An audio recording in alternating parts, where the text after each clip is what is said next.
Guys, isang magandang hapon. Ito guys, oh, nakaporma na lahat yung plywood. Ayan, ayan, nilalagyan ni Igay yung bawat pinagpakuan ng epoxy. Ayan, ayan guys, shout out pala sa ating mga kaibigan dyan, ha.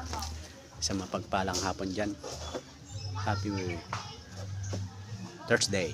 Ayan, ito, ayun, ayan, tayo guys. Shots. Salamat nga ulit sa ating mga mababait na sponsor dyan. Ayan, tura ng ating yung ayan,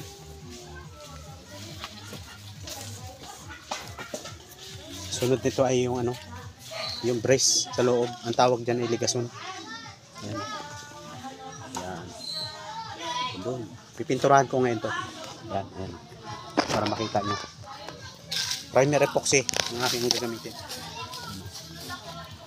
Yung pagitan ng ano yan, nagpakuan, kasko at saka yung plywood.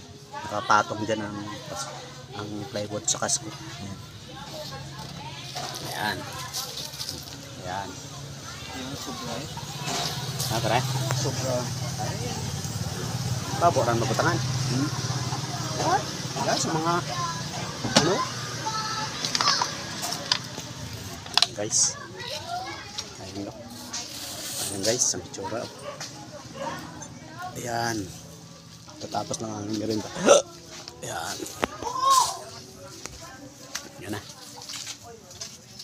ayan na, ayan na.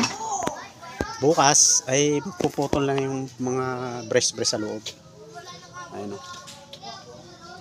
ayan, ayan, pipinturahan ko to ngayon. Okay, sige, see you next video. Thank you guys.